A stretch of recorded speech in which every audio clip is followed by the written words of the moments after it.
please. Well, separate from what you address as questions to be, but in terms of, is there a source for Hillman audio, video, lecturing? If you go, if you just Google Hillman and do something like, do James Hillman, and if you just do, for example, Senex, S-E-N-E-X, I notice there's like short clips, like several minutes. Testing. There's quite a few like that are, and you can get a really good sense for James's presence and style. It's really Testing one, two. Looking online. I was going to mention that. So just But more in depth on YouTube too. In depth, there's you can look at you can order through. Actually, one of the ones that one of the short YouTube clips is posted by a like a recording service that did a very good job of video recording two or three of his last seminars in the last 5 years, and those are quite worth looking at. And Pacifica, I think, probably has something. You could also check Conference Recording Services, which I wouldn't be surprised has something of Hillman's too. What I was going to say about the paper, first of all, this is a pass-fail course. The grades are not an issue, and this is only a one-unit class. And what I have in mind for your paper, which we can talk about when we're closer to it, the end of the class. I mean, you'll have until May to do the paper, and this class ends in the beginning of March. But it's just a short paper, and just have it be something that, something like what you would do each week in coming here with a quotation that inspired or provoked you, or and then your thoughtful response to it that's basically in the spirit of what this course is attempting to do, or what Hillman's work is, which is kind of probing. It's reflection. It's descending into the deeper meanings of the text, or of the thought, or of your own psyche, or of what's happening in the world today, in a way that applies the kind of symbolic discernment that's part of Hillman's legacy to whatever topic you choose. So that would be the basic idea with the paper. Please. Is there any way to see his wife's art? Is that Margot? Yeah. Let's see. There's I imagine, go to Margot McLean, McLean, and Google it, and I believe I remember her having, yes, she has a site where she's got a number of paintings and works of art there, and then she and James did a book together on animals. Let's see, I'll remember the title of it, but again, that's easy to Google. Did a seminar in defense of Jung, what would you recommend in terms of being able to look at that? Well, it was done at Pacifica. Okay. So I would, Pacifica. yeah, I would write to Pacifica. I'll also give you a good, I was going to interweave into the next couple of lectures a good, the highlights from that seminar, so that you get it. So I want to start this segment with a wonderfully telling moment in Hillman's work, where you need to take in, there's two different years that this is spread across. One's 1999, just before the millennial shift, and the other is in 2000. Because it happened that he gave a seminar in 1999 down in Santa Barbara, and then in 2000 we had a big kind of psychology at the threshold conference at the beginning of the new millennium in September of 2000 at UC Santa Barbara. It was where the conference took place, though Pacifica was the organizing body. And so you'll recall what it was like in 1999, mid-99, the approach of the millennium. Y2K was very much a concern. And in fact, there were a number of things like, remember how like Utne Reader sent out a kind of manual for handling the crisis that was bound to come and things like that. And it was a pretty widespread sense that where it was getting intermixed with some of that apocalyptic anxiety, which we also see in the 2012 framework as well. And Hillman in '99, as we were approaching that, said that these apocalypse is built right into our Western calendar. The 2,000 year, it's 2,000 years after Christ, and the millennial anticipations and anxieties that pervade the Christian psyche, in Hillman's view, are in some sense inscribed right into the calendar, so that the calendar is carrying the apocalyptic potential, and now it's being actualized by the 1999 switching to 2000 engineering fluke that could send the entire global grid into a meltdown. Okay, so that's happening. And then, we all recall December 31st, midnight, hour by hour going across the globe. And two things happened. One was there wasn't a grid meltdown. No, there was no, and in fact there wasn't also any like eruptions of violence of note, and in fact there was a kind of celebratory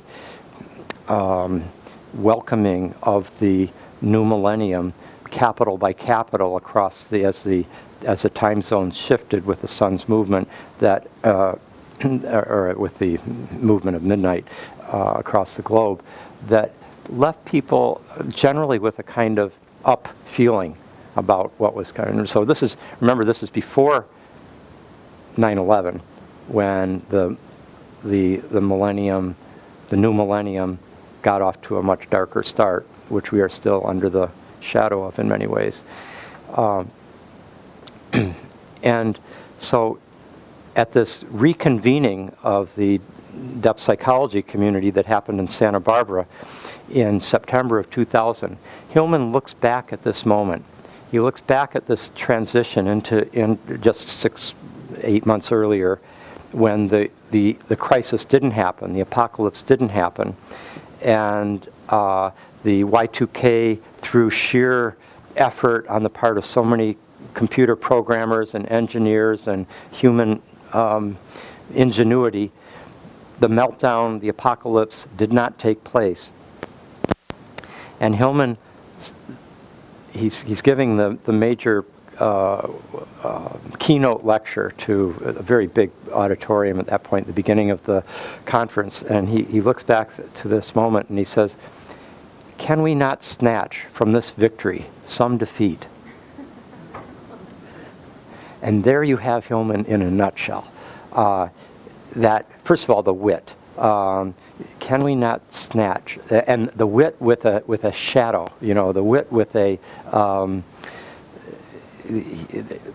love of the depressive, of the melancholic, of the failure, of the loss, of things going wrong, of the pathology, the symptom, the wound, because that's where the treasure is. And that impulse to deflate, which is very strong in Hillman. He's always trying to deflate, above all, the inflated heroic ego. And particularly, and the heroic ego for him is in many ways the psychological legacy of the monotheistic image, God image, which as long as we do not see that in a reductive way, I think is precisely accurate. There is a deep, deep connection between the disclosure of divinity in a monotheistic form and the constellating of a unitive egoic self in the evolving human psyche. They come together. You move out of the tribal, powerful spirits, animism, and then into the archaic God-king impulse, connecting the divinity both with a pharaoh or a king, an emperor, divine right, even considered to be a kind of God, as the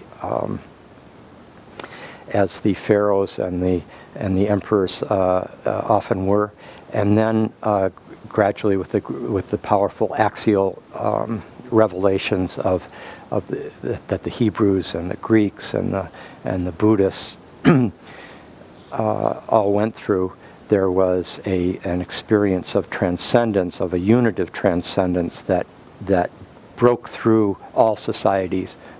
You had kings, but then you had a king of kings, from which you could make a prophetic judgment morally against the empirical king here, because there's a transcendent divinity that is the ultimate authority, and to have a relationship to that,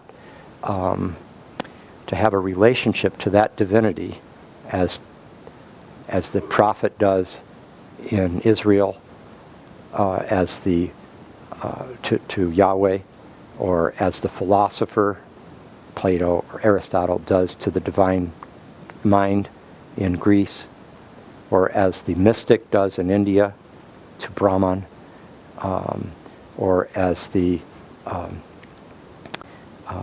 sage does to the Tao in China. You have a democratization of the connection to the divine. It's no longer connected necessarily in the political powers and the political social structures, and it gets democratized to not somebody who's necessarily of royal lineage or of aristocratic power, but rather someone who has a direct relationship to the divine. And that has that axial revolution we're still living out the consequences of. That helps constellate a new sense of the individual soul before God, let's say in the Western way of framing it, and particularly with modernity and the kind of modern Cartesian egoic, heroic self that has that special relationship to God and the divine mind, both Greek and Judeo-Christian.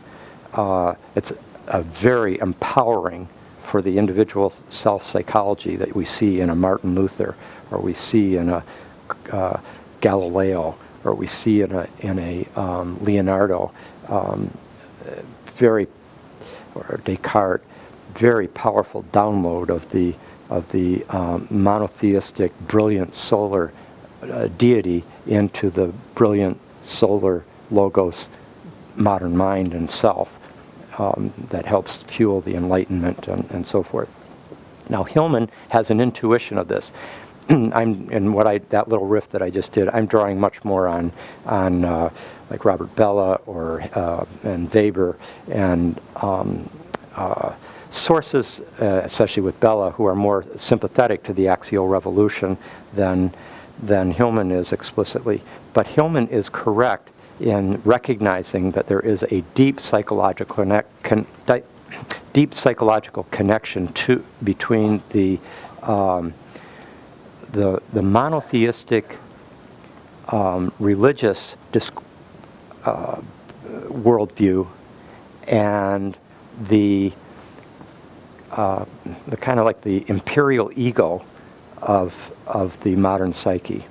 that is trying to get it all together and rule it and dominate it and put it and govern it and move towards individual empowerment and executive functions and controlling the environment and being master of one's fate, etc. Those are all, there's a lineage there, and he's quite correct to grasp that that is there. But when he says, can we not snatch some from this victory, some defeat, what he's managing to target all three of his major enemies at once. Because on the one hand, he's targeting the can-do optimism of the and inflation of the heroic Western engineer, scientific, technological mindset. And he's also putting his deflating pin into the balloon of the economic. See, for him, the kind of reductionist economic capitalism, where everything is commodified and turned into something for the marketplace in our culture, is for him a kind of part of the lineage that he sees is the great corrupting fallacy of our civilization that he tracks back to the monotheistic Cartesian scientific worldview, and behind that, which with its reductionism, and behind that the monotheistic Judeo-Christian tradition, with its negation of soul, its negation of the depths, its negation of the, for him, what is, see, Hillman's a moralist, bottom line. He is really wanting us to be better human beings, but he's wanting us to live better, not by meeting certain more ethical rules or commandments, but rather by engaging the full messiness and intensity and complexity and ambiguity of embodied emotional, relational, imaginatively, and emotionally complicated lives that we as human beings live. That's what he wants us to do. He says that's where he says the depths. Psychology's move is downward. It's a descent. That's why it's a depth psychology. There's a depth dimension, and if you're going up and out through a transcendental mystical dissociation, you're losing the human depths of soul that for him is where the where things really count.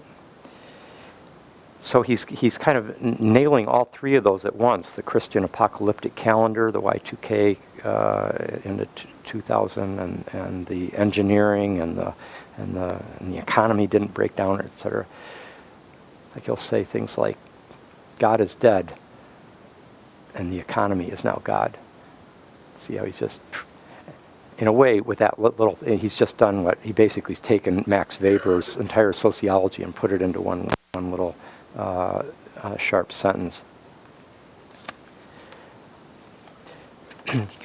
Hillman had his prejudices, and you can see them at work there. I mean, it's interesting. He would be so enriched by. He studied so deeply different Christian authors.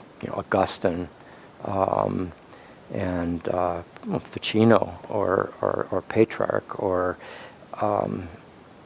the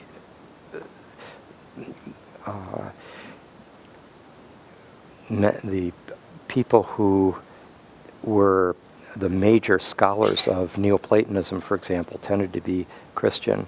Jung himself, he was so imbibing that legacy, that tradition, and at the same time, whenever he would talk about Christianity, he would tend to talk about it as this kind of the way Richard Dawkins might talk about religion as basically the kind of religion that a Christian fundamentalist, Bible-pounding nutcase would be. And sometimes you just kind of have to remind James that, that a lot of the, that there are many profound Christian philosophers, theologians, activists, and he knew that deeply. And as soon as you kind of reminded him, he in a sense move out of that complex. But his default position was Christianity is the enemy. Now he was a Jew, but a very secular Jew, and for him, Judaism was virtually as problematic as Christianity. In that respect, he's very like Joe Campbell, both Joseph Campbell and Hillman.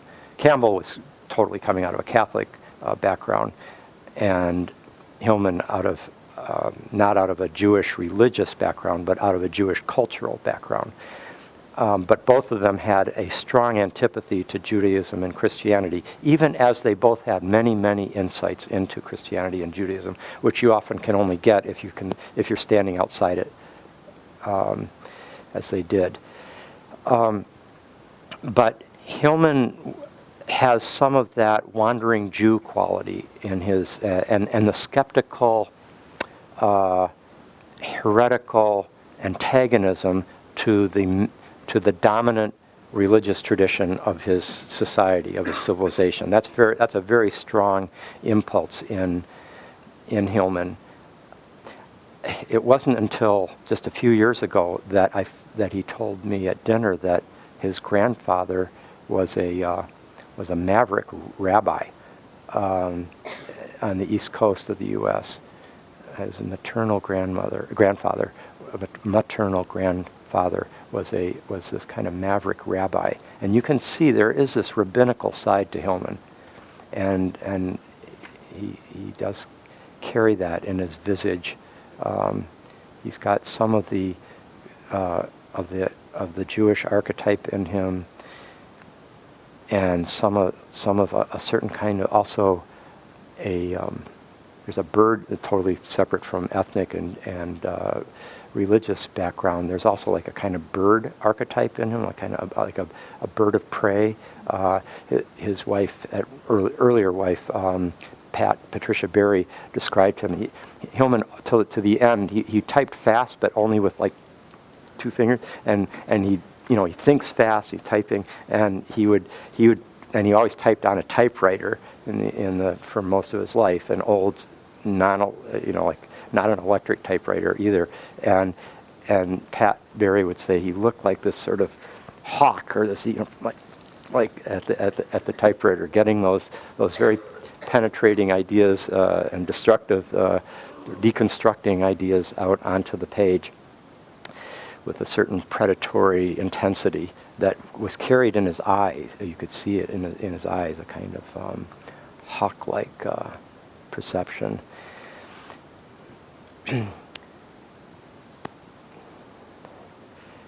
One of his prejudices was towards humanistic psychology, and he saw a certain characteristic quality in humanistic psychology as related to its California associations, and he would call it the California Sunshine Schools of Psychology, with its tan, romping youths frolicking in the Pacific waters. And you see how he was a genius at creating metaphors that took the shadow of something and magnified it to overwhelming proportions. He had a fantastic eye for shadow. He could never live in California. I mean, he would come here for weeks at a time to do some teaching in Santa Barbara, and really Pacifica became the place that his legacy could be carried in a certain way, and that's where his papers are held. And he had family out here, and he would visit frequently, but he was much more East Coast, and I think much more at home in New England, finally, in those later years. The last time I visited him, I stayed at his home with him and Margot in Thompson, Connecticut, a small town with he had this great old New England house, and with all the books and library, they did a beautiful job there. But he had, like in the back, they had chickens where he'd keep the chickens for eggs, and remember he cooked me eggs from there just before I left the last day, and gave me some eggs to bring to my father, who was 88.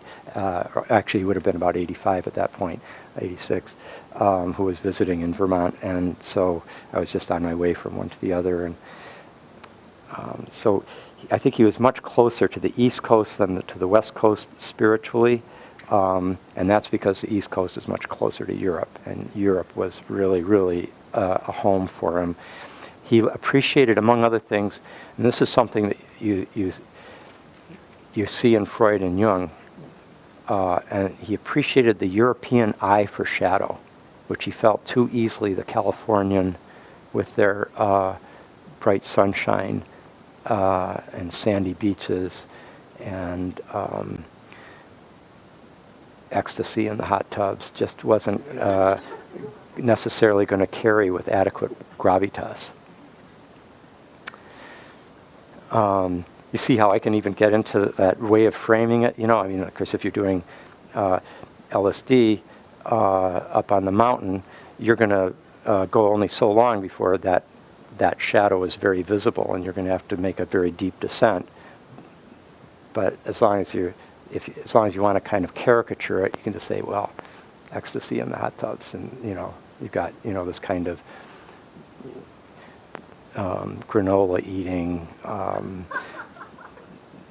Birkenstock sandals, and yoga, and you just kind of can paint this picture, and you suddenly are there. You've got but it's not the whole thing. But Hillman was a genius at being able to do that, so that we could see something more lucidly than we would have otherwise.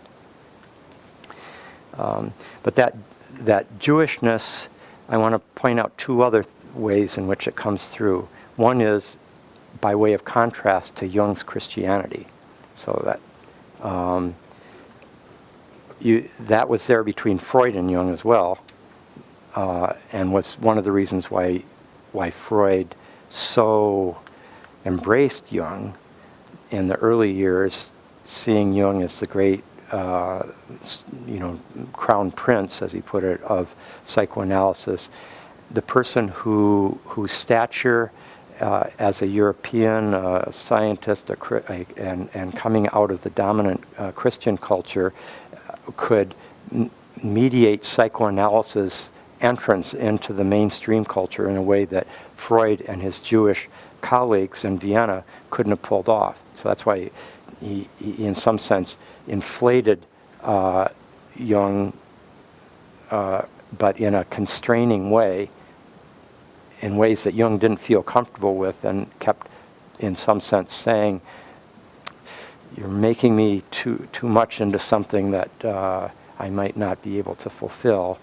And then in the later point of the break between Jung and Freud, Jung really became, he got in a complex, and Freud became the more admirable one, I think, as you got close to the break. But Freud, in the earlier part, had a kind of, there was a kind of oppressiveness to the way he wanted Jung to fulfill the lineage. Well, Hillman, in a sense, comes back as a Jew into the Jungian frame of reference, and there were many Jewish analysts within the Jungian field. Jung was close to a number of them. In fact, there's a whole book just published by Tom Kirsch, who used to be the head of the San Francisco Jung Institute here, and for a while was the head of the entire International Jung Association. His father and mother were both Jungians and Jews, and he published the letters between Jung and his father, James Kirsch, who were the founders of the L.A., among the founders of the L.A. group. And it's clear Jung's relationship to Judaism was very complex. He helped many Jews discover their the meaning of their religious tradition. At the same time, he had some of the sort of mild anti-Semitism that was endemic to the European 19th century, early 20th century psyche, and he carried some of that. I don't want to go into the whole Jung Nazi thing, but except to say that Jung, it seems like basically he was not politically astute, and he while he did many good things for Jews, while he was trying to kind of keep in relationship to the Nazi powers in Germany, his association was also problematic. And then with his break with Freud, combined with certain statements where he would talk about how there's a Jewish psyche that is different from the European psyche, apart from the Jewish psyche.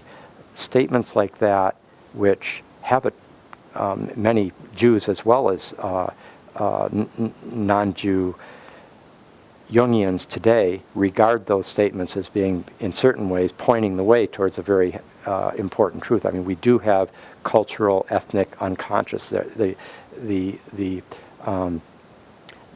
British or the German or the Irish or the French part of my psyche is different than the Polish side or the Greek side, and same thing in the Jewish psyche does carry certain cultural complexes, and as does the Christian psyche, etc. And so those, but when they took place and when those statements were made and the problematic field that it took place within was not helpful in many, and made Jung susceptible to some criticism that at times was not justified, at other times was. But Hillman is coming in not as a religious Jew, but very much as part of that secular Jewish tradition within European culture that was among the finest flowers of European culture. I mean, there are, like, if you know any really cultured European Jews, there's nothing like it. I mean, they're carrying this kind of richly textured, multilingual engagement with European culture, philosophy, religion, literature, that's just exquisite and erudite and profound. And Hillman's got that in many ways. So he's carrying it in that way. But at the same time, he's deeply in an antagonistic relationship to the Hebrew Bible, the monotheistic tradition that comes out of it, and his allegiance is to the Hellenic against the Hebraic, to the south over the north, to the Hellenic, polytheistic over the Judaic or Hebraic, to keep the matching assonance or alliteration, Hellenic, Hebraic. I think that comes from, is it Ruskin or Matthew Arnold that makes the, I think it's Matthew Arnold, but anyway, who makes that distinction. So that's Hillman's allegiance against his own Jewish religious tradition. Okay, now with our remaining time, I want to give you a little sense for what Hillman would be like when he was actually giving a lecture. And I'm going to use as a way of doing this is this extraordinary lecture that he gave in about 10 years ago on the sources of archetypal psychology, its origins, its major influences, its roots. He wanted to basically do a kind of intellectual, a kind of autobiography of the mind, but it's of archetypal psychology as a movement, but in some respects it's of his own mind and soul. And he did this. It was August 31st and September 1st of 2000 in Santa Barbara. It was part of that big gathering, but this was a pre-conference presentation. By the way, when he did conferences, he would give a lecture at at various conferences, or when he did seminars, he wrote his talks, and then he read them. But he read them with such. First of all, he wrote them with a kind of ear to how they would sound, so that they can be read alive. So you don't like. I hate read papers as a lecture. Where you're just. It's like there's something. It's deadening generally, because basically instead of the I-thou encounter between the lecturer and the audience, through the eyes, through the being in the present with the language and the thought that's coming through right at that moment, and everybody can kind of be there because it's living. It's a living dialogue, even if it's coming in one direction. It's really bidirectional all the time, because through the eyes and the field there's this communication going on at a deep psychic level. But if you're reading a lecture, reading a paper, which happens all the time at like academic conferences and stuff, it just drives one crazy. It's like there's this dead thing has come into the room, and one person's reading the paper, and the other people are trying to track this person's words that have suddenly become kind of objectified or abstracted, and you lose something. This was not the case with Hillman's talks, papers and lectures, and they were written with such skill, with such kind of rhetorical alertness to how they could be communicative, that they always gave the sense of being quite living and grasped. And he would read them, kind of reading, but also looking at the audience, and you'd intersperse it with something that wouldn't have been in the paper. But one thing that was quite remarkable is that I noticed that he always wrote something original and fresh for each occasion. I once organized a conference called up here in San Francisco called the Return of Soul to the Cosmos. We had about 1,000 people here over at that hotel on the Cathedral Hill Hotel on Van Ness, and we had, among others, both James Hillman and Stan Groff spoke. They were the two major psychologists, but we had physicists. We had a lot of the great astrologers were here, Rob Hand and Charles Harvey and so forth. And unlike, I won't name any names, but some people who I have great respect for, they can give the same damn lecture in all these different conferences, and it's kind of laziness. It's also, they know that most of the people in the room won't have heard it before, so, but if you happen to be one of the people like me who may likely have been and heard it many times before, then it can get, kind of old, and you also just see a certain stasis. Hillman was never like that. He always, it's like he used the invitation for a conference to engage something that was of interest to him, and he freshly thought it through and articulated it and prepared it, and a kind of labor went into it that I really admired.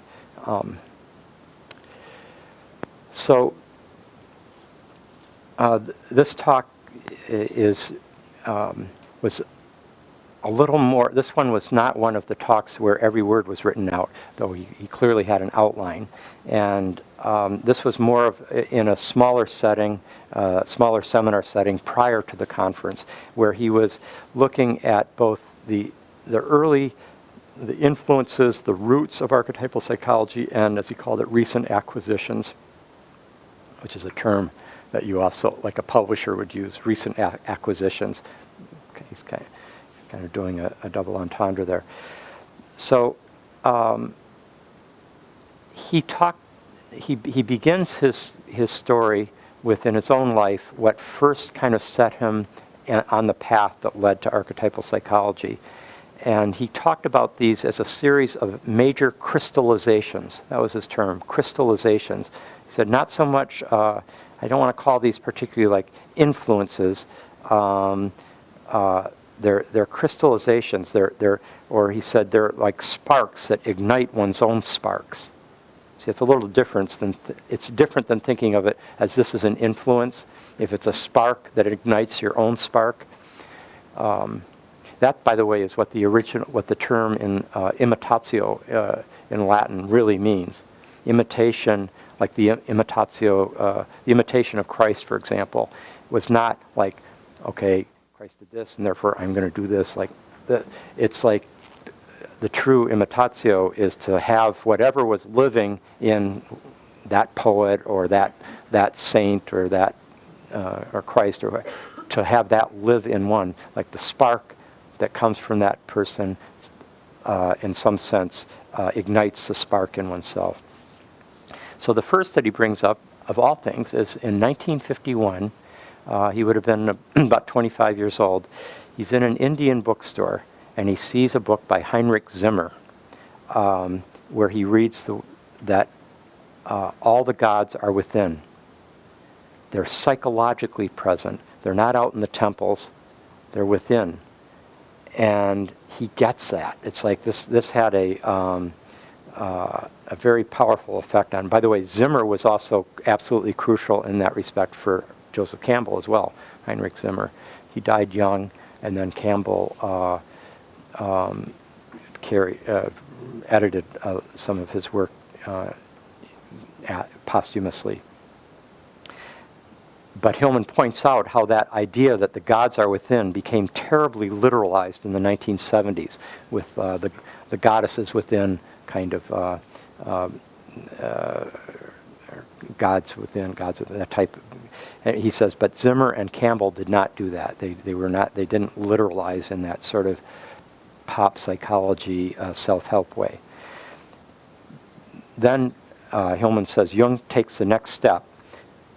Not only have the gods are the gods within, psychologically present, they have become diseases. That's a crucial move. For Hillman, that's the great move from mythology to pathology. And you'll see this over and over again in Hillman's work. His allegiance to the psychopathology, to the symptom, to the disease, to the wound. The wound is the eye of the soul.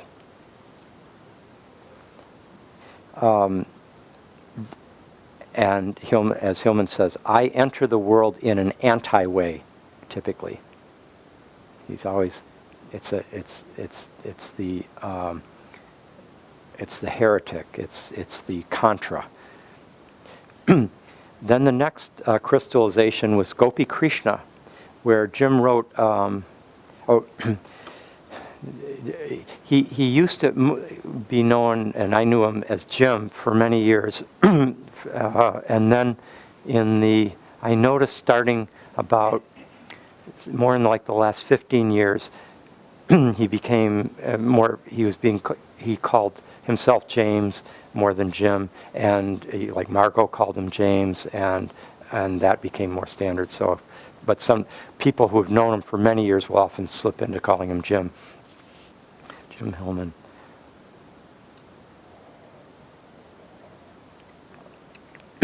So Hillman wrote an introduction for a book by Gopi Krishna on Kundalini. That book Gopi Krishna gave Hillman his awakening from materialist assumptions. The body does not produce the mind and psyche. It's the other way around. That became Hillman's conviction. Now, it's a huge move. And it came in through the East, interestingly, which is not where Hillman ultimately ends up. He does end up with an anti-materialistic view, an anti-literalist view, but he doesn't end up in an Eastern transcendental worldview. He stays very much within the Western soul legacy or lineage. After you said he wrote the introduction. That's what gave Hillman his awakening from materialist assumptions. That, namely, he then recognized that the body does not produce the mind and psyche. It's the other way around. The independence of psychic reality is another way of putting it. This was a way for him to get to images as primary. Over and over again, he puts the focus on the image as primary. Then the next crystallization or influence, if we can permit that term, because it is a kind of influence, was a young man named Evangelos Christou. That's spelled like Christ and then O-U after, who was born in Alexandria. And he was in Zurich. He was finishing a dissertation. I don't know the details of how long he was, where they connected, but I believe it was in Zurich for a while. But he was writing a dissertation or finishing it, and then he was killed in an accident when he was 33. But what he had written in this dissertation was that validity in psychology can be seen as resting on three different possible foundations. One is on logic.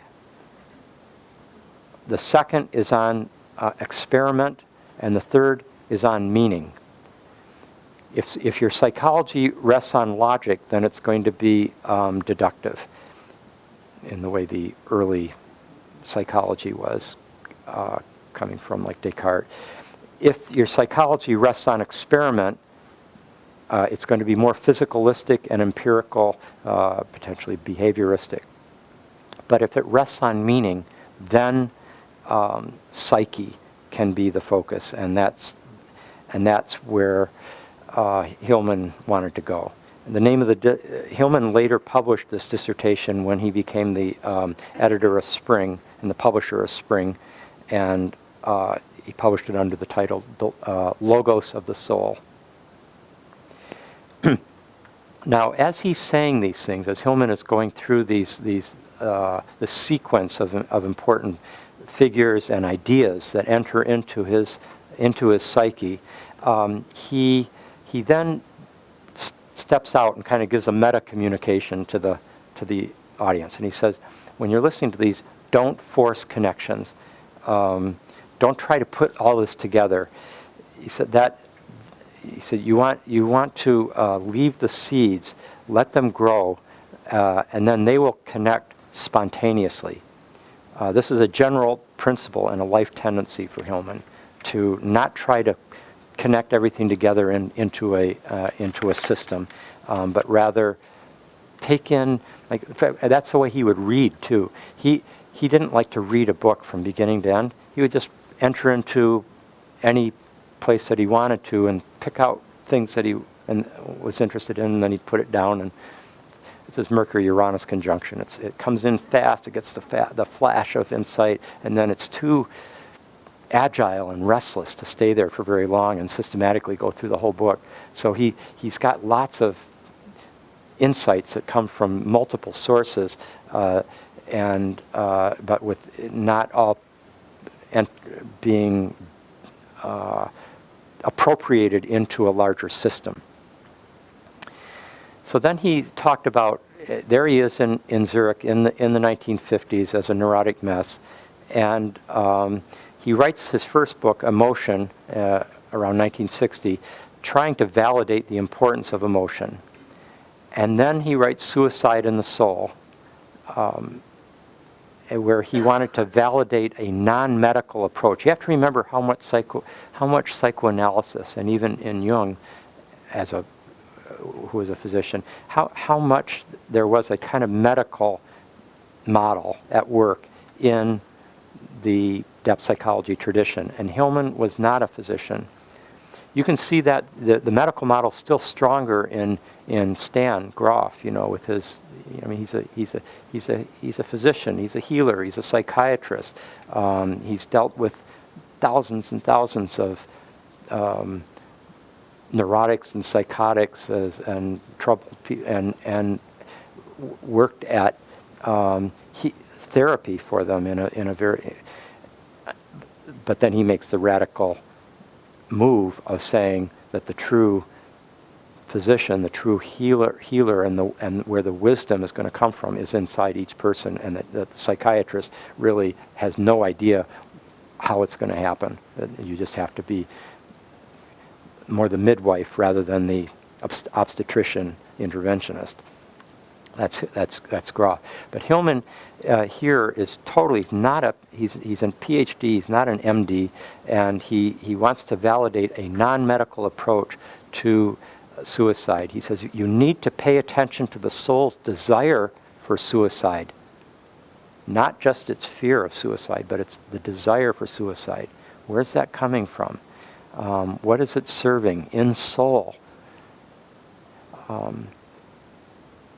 Pathologies are part of the fallen world, and that's exactly where the soul is.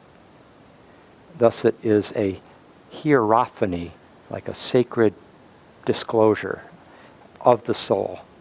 So pay attention to the pathology, to the phenomenon, without any spiritual judgment. That's so crucial to Hillman. He has an allegiance to the fallen world. It's a beautiful.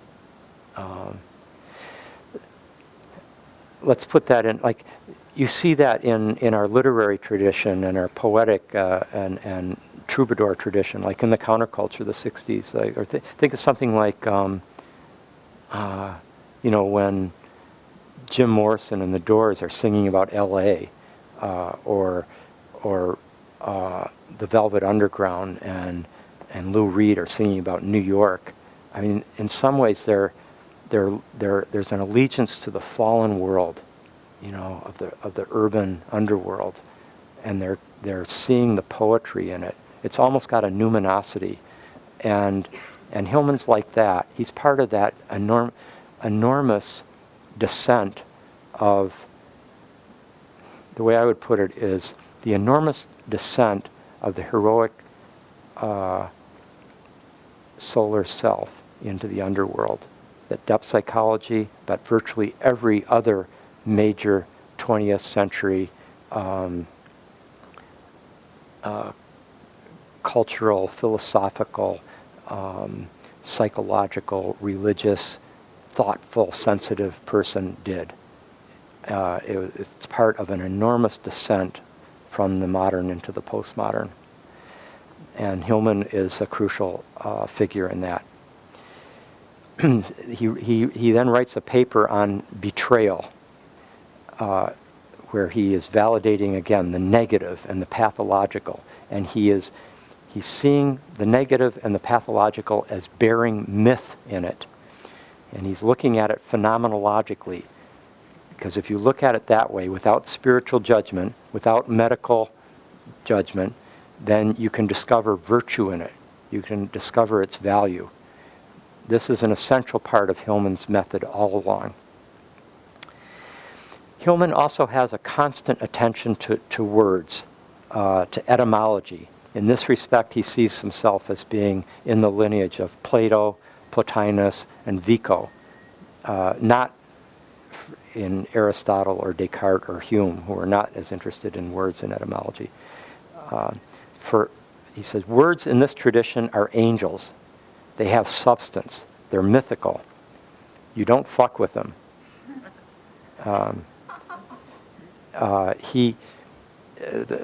That's Hillman's words. It's just a couple of days ago we did that cat D. Anyway,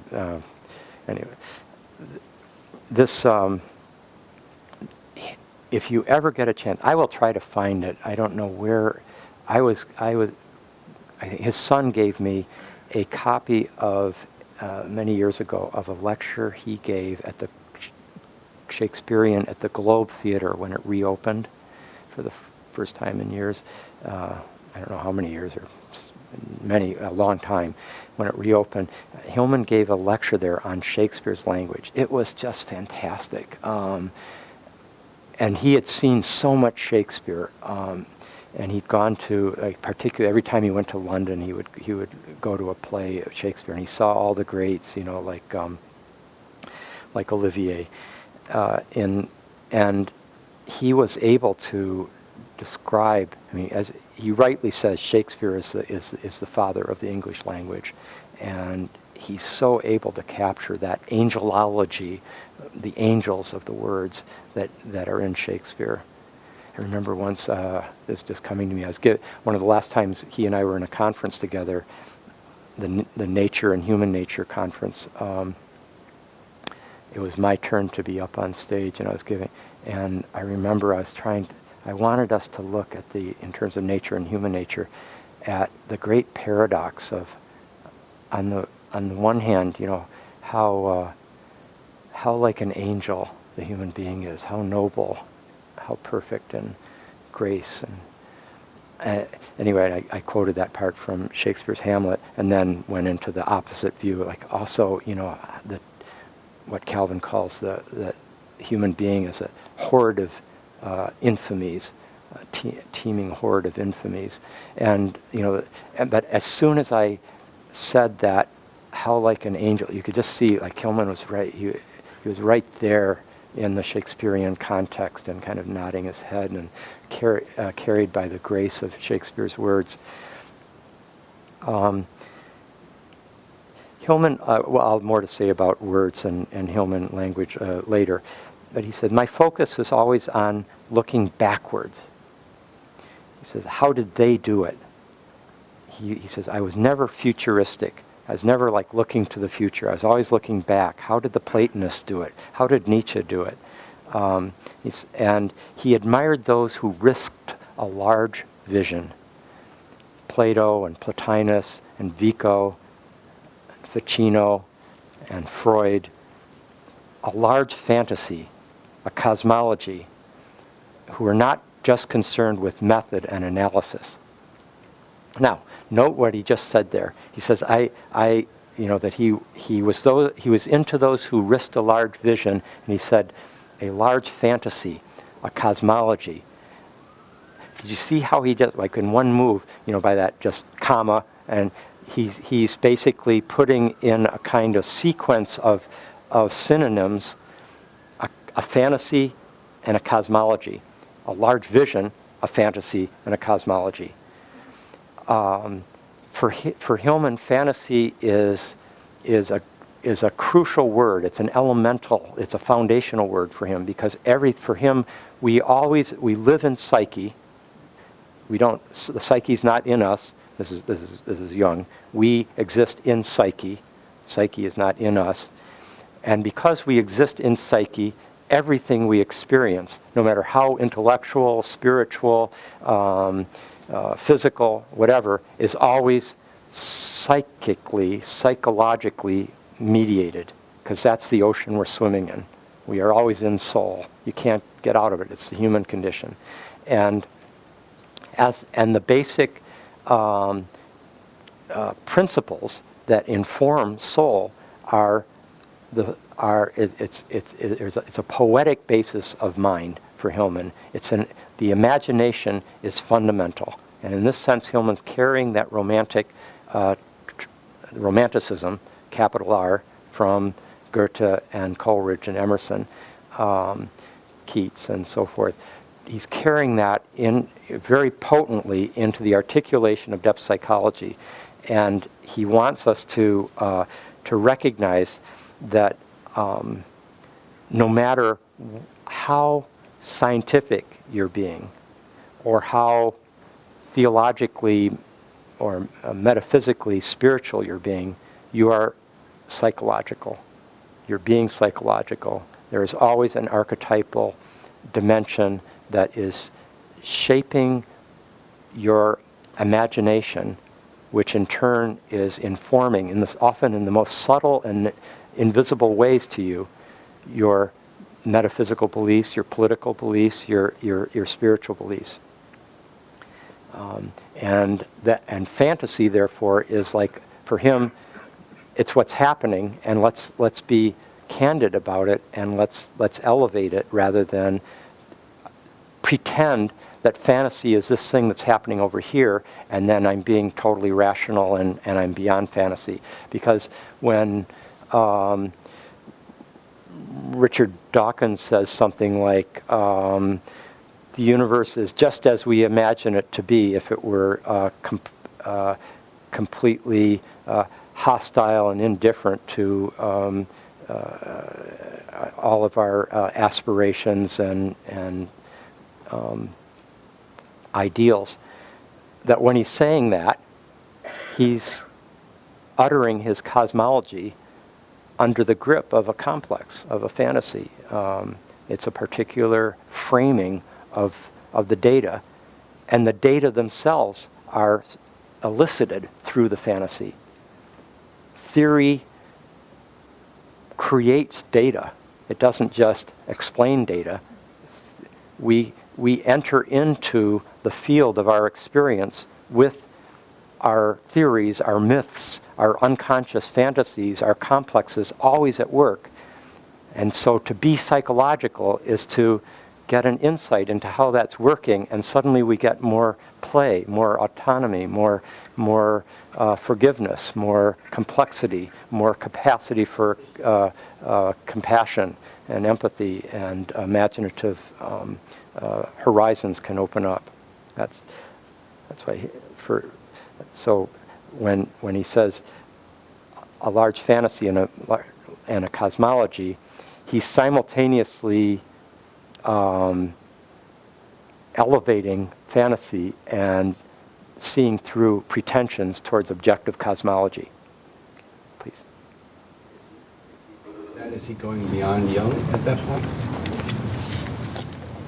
Jung is an extremely complex. I wouldn't say he's going beyond Jung. He's approaching it in a spirit that is like a kind of postmodern version of Jung. Jung tried to be Kantian all the time. That is, he always said, I'm an empiricist. I'm describing to you what I find as a physician when I look at my patients and recount their experiences, their dreams, their visions. And this is what I see. I'm not making any metaphysical conclusions about it. That's for the philosophers and the theologians. I'm just a humble psychologist, and this is Jung. And so I don't, it's not my place to say what is metaphysically the case. And in fact, if we fully grasp what Kant taught us, this is, again, Jung speaking, then we would recognize that everything that we are saying that is somehow objectively, metaphysically true, is in some indeterminate way being configured by our own subjectivity, by the a priori forms that shape our subjectivity. And so I really can't say what is metaphysically true outside of my psyche. I'm always having to just describe the phenomena. And that's why he was saying that, both to liberate himself, to be able to talk about all this religious material, because he didn't want to get attacked by the scientists for saying, you're taking this seriously, and he's saying, look, I'm not saying God exists, I'm just saying people have experiences of God, or gods, or the anima mundi, or etc. At the same time, he's trying to preserve himself from the theologians for their attack against, basically, that he's a Gnostic heretic.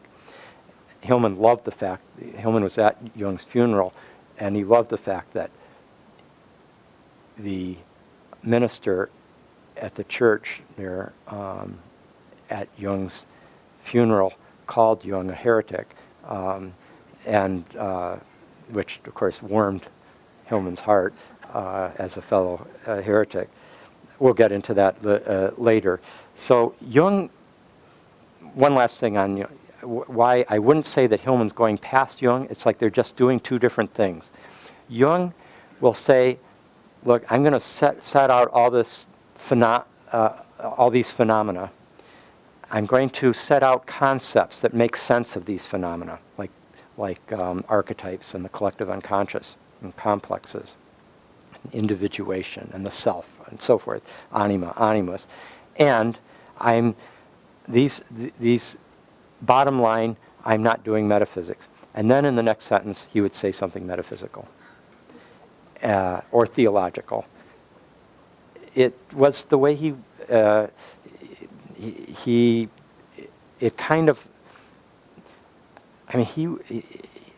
Jung was a high priest of a Gnostic esoteric tradition, as well as being a physician, a scientist, a philosopher, a writer, a scholar.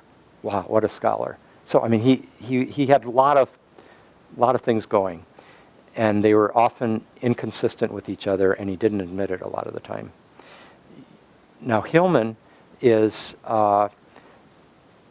here's the way I would put it. I think Jung, bottom line, had a solid metaphysical frame of reference that he was grappling with the contemporary worldview that he had introjected in his own education as a scientist, as a 20th century intellectual. He had introjected the disenchanted worldview. But he's having all these experiences personally, as are his patients, that contradict that disenchanted worldview. And so he's constantly negotiating that contradiction.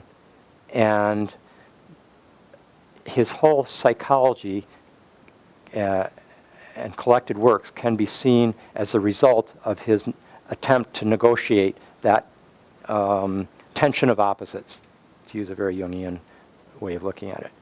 Hillman's different. Hillman's looking at all those things, and first of all, he's not having the same kinds of experiences Jung is. Jung's walking around seeing spirits and becoming God, and feeling his sanity dissolving inside himself, and he's a phenomenon. And Hillman, by contrast, and also Jung went through a lot of he went through a descent and transformation that is in many ways similar to the perinatal death rebirth process that Groff talks about, only he did it without LSD. He did it out of that Red Book period and the descent into the unconscious in the 19-teens and 20s. It happened spontaneously, but he also was kind of, I think, encouraging it because he knew, he was encouraging it and also was subject to its power. And so he went into something that had a deeply transformative effect, and he came back with a treasure, kind of in that classic way that Campbell talks about the hero's journey. And Jungian psychology is the result of that. And Groff did that with even, in some sense, even more dramatic, comprehensive, as it were, psychosomatic ego death and experience of destruction and death on a really total Kali Shiva kind of level, and then rebirth by reliving his own birth. And so he had both of them had a certain confidence in the healing of the soul, and particularly with Groff, with very powerful methods of transformation. That's not Hillman.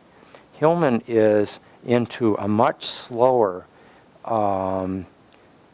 engagement with the ambiguities of human experience and suffering and psychopath. I mean, all three are totally into engaging suffering, but Hillman's is much more kind of the suffering of depression, the melancholic, the despair, the existentialist, the person who is just dealing with the trivial. That, what's that Bob Dylan?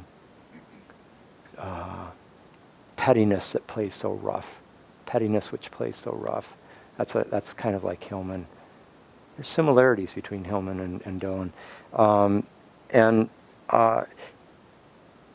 Hillman didn't go through the reason that he always saw the mystical transcendent as a kind of dissociative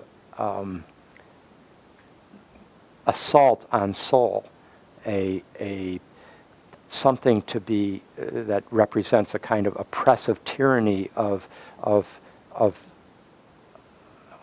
literalist religion or of anti-soul mysticisms, is that I think he didn't experience any, like, a deep healing transformation from psychotherapy, and instead he experienced a kind of soul deepening and enrichment through many, many years of engaging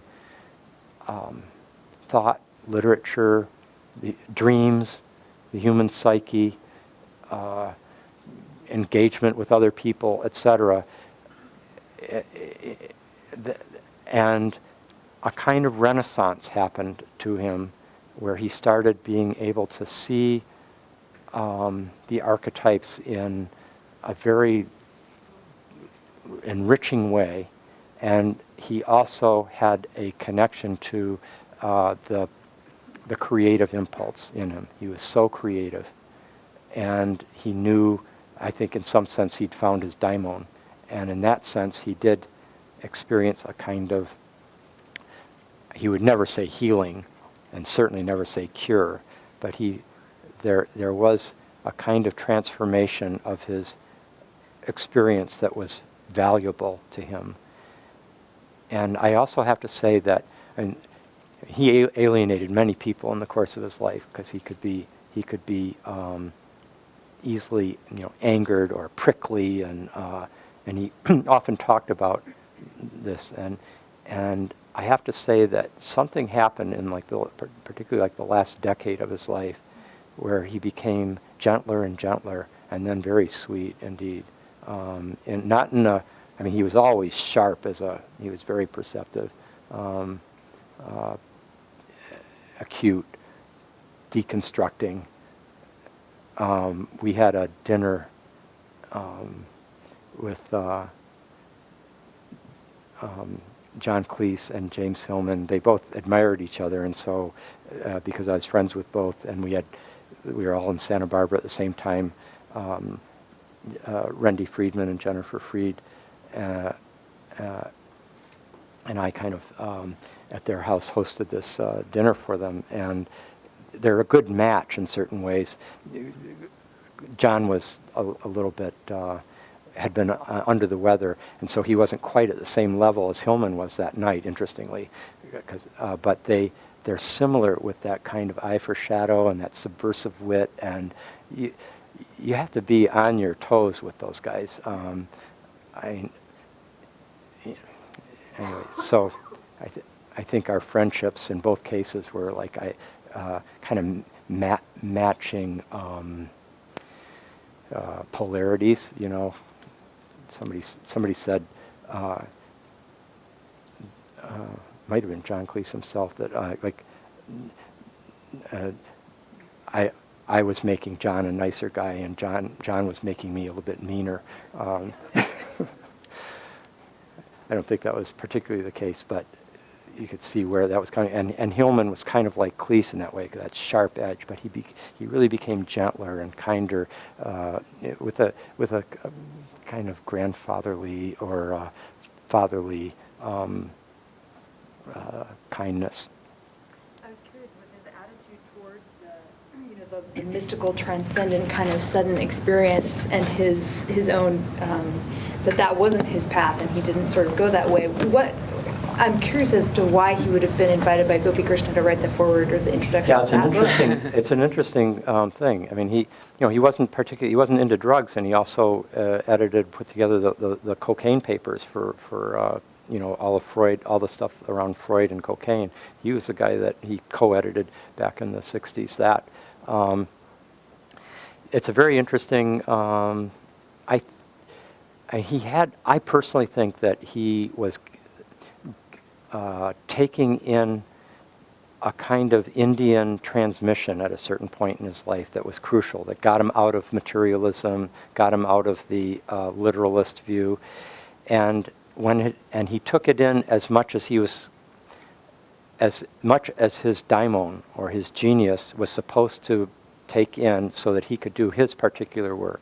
And I think it's very characteristic of geniuses, as Hillman certainly was, that their brilliance blinds them to certain things. Or another way of putting it is that they are blind to certain aspects of human experience in order to be able to see more vividly a certain part of human experience that they can then articulate, explore, unpack, open up to other people in ways that wouldn't otherwise be possible. And if you look at Hillman's tremendous allegiance to the Platonic tradition, and yet his opposition to a kind of Platonic or Neoplatonic, Plotinus, transcendent one, which if you take that out, the nous, N-O-U-S, the Greek divine mind, out of the equation, and you go just to the psyche, soul level, you're missing out on a lot of Platonism. But Hillman was like this brilliant Neoplatonist with his nous cut off, which allowed him to see much more vividly the archetypal psyche, the soul level, and bring that into depth psychology in a way that other people weren't doing. And I think it's kind of like, we each have a certain spiritual journey that we are taking on behalf of the whole as well as on our own behalf. And it wasn't given to him to have certain experiences or insights. And precisely those limitations made possible, I think, a certain triumph in his achievements and a certain luminous brilliance that couldn't have otherwise occurred. And I think that's getting close to the heart of Hillman. Okay, let's call it a day. You've had hopefully enough download for today. You've got your reading assignments. Be sure to check out the My CIS site in about, perhaps within 24 hours. I should have it posted there. The On Senex Consciousness, which he wrote before revisioning psychology, but it is you can read either of those. You can start first. You don't have to go one or the other. They both complement each other. Okay, great. See you in 1 week.